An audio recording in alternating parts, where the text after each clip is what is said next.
En préambule, je voulais juste dire que c'est quand même un peu, je trouve un peu dommage que un sujet d'une importance aussi forte pour plusieurs milliers d'habitants à Mulhouse passe finalement aussi tardivement au conseil municipal,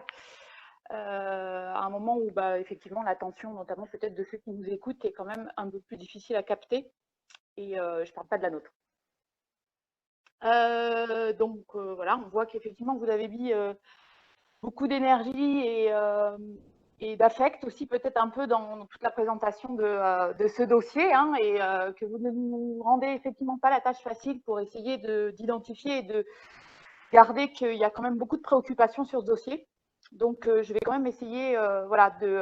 m'en tenir à des choses factuelles et à pas me faire embarquer effectivement dans toutes les pointes au cœur que vous avez pu essayer enfin que vous avez souhaité en fait échanger avec nous aujourd'hui. Et voilà, et c'est un vrai sujet. On sait que c'est un sujet qui touche au cœur, et c'est bien pour ça qu'effectivement il est difficile pour nous, difficile pour les habitants. Et voilà, donc je vais essayer d'être factuelle. Je vous entends déjà, M. Couchot, nous dire que non, on n'a rien compris et qu'on est des idéologues qui n'avons rien compris, mais je vais quand même essayer d'être factuelle en me rattachant à ce que moi j'en ai compris du rapport de convention, donc du projet de convention qu'il y avait dans l'alias. Moi, ce que je lis au travers des pages de cette convention, alors vous allez me dire que c'est probablement très caricatural, mais voilà, c'est les mots qu'il y a dans la convention et ce que j'en ai compris en la lisant. Que finalement, pour moi, la politique qui sous-tend un peu cette convention, c'est quand même finalement d'espérer inverser la tendance de la fuite des habitants de Mulhouse, hein, qu'on a tous partagé tout à l'heure, en rendant la ville, et notamment ces quartiers QPV, plus attractifs. C'est un mot qu'effectivement vous utilisez beaucoup, plus attractifs. Et ceci pour donc ce qui est nommé en termes d'urbanisme, hein, pour des quantiles finalement de population plus aisées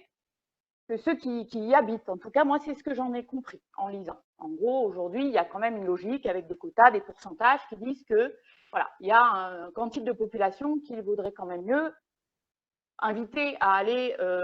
dans d'autres zones, et de ce que j'en ai compris aussi, dans d'autres zones à l'extérieur de Mulhouse, pour favoriser finalement une mixité dans les quartiers. Par contre, déjà, moi, ce qui m'interpelle là-dedans, c'est que je n'ai pas vu qui était indiqué finalement d'éléments pour favoriser la diversification sociale dont vous appelez de vos voeux et dont on veut tous que ça arrive, finalement pour rendre les quartiers qui sont considérés déjà comme ce que vous appelez attractifs à Mulhouse, typiquement le centre-ville,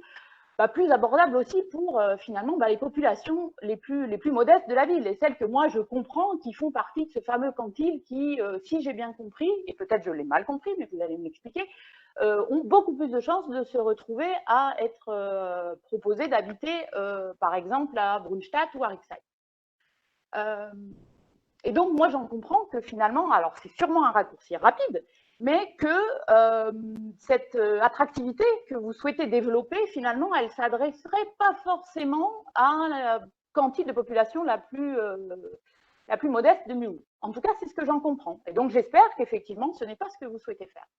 Bref, du coup, voilà, c'est peut-être provocateur, mais moi, je dis oui, on a un peu quand même, alors c'est un raccourci, l'impression que la dilution se fait un peu que dans un sens. Oui, c'est cynique, mais globalement, je trouve qu'effectivement, le dossier est un peu parfois cynique.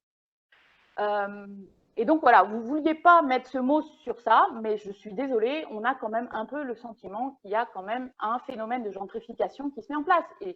les dossiers en rue, j'en parlais l'autre jour sur la question de Marseille notamment, oui, c'est un fait, il y a beaucoup de situations de ce type-là dans des dossiers de ce type-là.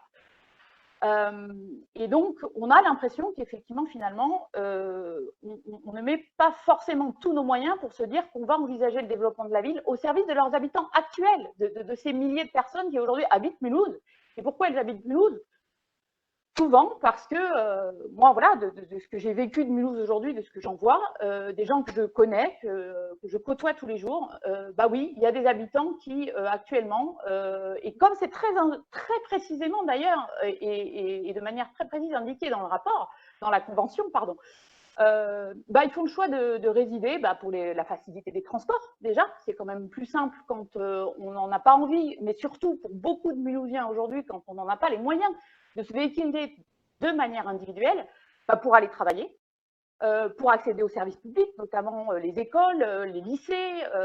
voilà, de pouvoir tout faire à pied, en gros. Et puis aussi de pouvoir favoriser et entretenir les relations sociales, les relations familiales, et d'accéder néanmoins encore à des commerces à coût modéré. Donc oui, c'est pour ça qu'il y a beaucoup de gens qui sont peut-être plus pauvres qu'ailleurs à Mulhouse, qui habitent dans Mulhouse. Parce que mine de rien, tout ça, c'est quand même plus simple à Mulhouse que dans sa banlieue périphérique. Et donc, moi, j'ai l'impression que finalement, le gros manque dans ce projet, c'est qu'il n'y a, alors sauf si j'ai raté quelque chose dans les nombreuses pages qui le situent, il n'y a aucune garantie pour que finalement les nouvelles offres proposées en termes de logements sociaux qui seront reconstruits en dehors de Mulhouse répondent à ces besoins humains pourtant plus que légitimes. Et donc, au mieux, on lit, alors j'ai une fois de plus encore peut-être raté des éléments, mais au mieux, on lit qu'il est indiqué que la M2A accordera une attention particulière à la présence d'espaces verts et à la concentration d'habitat pour les nouveaux projets. Mais rien finalement sur les adaptations nécessaires du plan de transport avec un calendrier cohérent pour leur dire oui, vous allez aller à Brunstatt ou à Rixheim, mais rassurez-vous, le dispositif de transport sera adapté et non, vous ne souffrirez pas d'avoir un bus tous les 3 quarts d'heure pour aller faire vos courses. Parce qu'aujourd'hui, c'est quand même la réalité dans ces endroits-là. Et donc finalement, moi j'ai eu l'impression en lisant que face à cette difficulté du processus de relogement que vous avez très clairement identifié, on trouve une seule solution palliative. Et excusez-moi, j'ai certainement très mal compris ce dispositif, mais j'ai l'impression qu'on dit juste, voilà, au final, finalement, on se rend compte quand même avec l'expérience qu'il y a un ratio entre voilà, évolution du reste à charge et augmentation de la surface, au-delà duquel, au final, peu importe la situation dans laquelle les gens vont se retrouver, les gens finissent par accepter la proposition de relogement qui leur est faite. Et du coup, on se demande si c'est pas un peu par dépit. En tout cas, c'est le sentiment que ça me donne. Et donc, forcément, vous aurez bien compris que si c'est ça, alors j'ai bien vu que tout ce que Madame Sornin nous a expliqué en termes d'accompagnement, vous avez la volonté, effectivement, mais ça, c'est pas dans la convention. Et moi, je trouve que c'est effectivement, comme ça, en tout cas sur le papier, assez cynique. Et en gros, effectivement, et vous l'avez dit vous aussi, et ça là-dessus, je crois qu'on est tous d'accord, démolir et reconstruire, ça n'a jamais fait disparaître les problèmes sociaux. Et d'ailleurs, voilà, transférer entre guillemets le mistigris aux communes voisines non plus, quoi. Et la problématique en plus, c'est qu'aujourd'hui, du coup, il va y avoir un vrai sujet sur ça au niveau de la M2A, et c'est très dommage parce que vous qui êtes en responsabilité à Mulhouse, aujourd'hui, vous n'y êtes pas à la M2A pour porter ces responsabilités et s'assurer que ces gens-là qui vont quitter Mulhouse, ou que moi je comprends qu'ils vont quitter Mulhouse, j'ai peut-être mal compris, voilà, vous laissez la responsabilité à ceux qui ont les responsabilités à la M2A de traiter le problème. Alors probablement, j'ai mal compris, mais voilà, pour moi le débat, il faut aussi qu'on l'ait là entre personnes adultes et sincères sur le sujet. Et donc voilà, j'en viens à la conclusion, je ne vais pas tenir le crachoir trop longtemps, mais je vous réinvite aussi à mon invitation. Il y a d'autres personnes. Oui, tout à fait, c'est pour ça que je conclue. À mon invitation à vous préoccuper de la question du dossier de la rue de la République à Marseille, dont je vous avais parlé, parce que voilà, j'en conviens avec vous, c'est pas du tout un dossier à la gloire des municipalités apparentées LR, hein, je vous le concède, mais il montre très bien que si on pousse les gens en dehors de leur quartier, tant qu'ils l'aient véritablement choisi et qu'ils aient des bonnes raisons de le faire,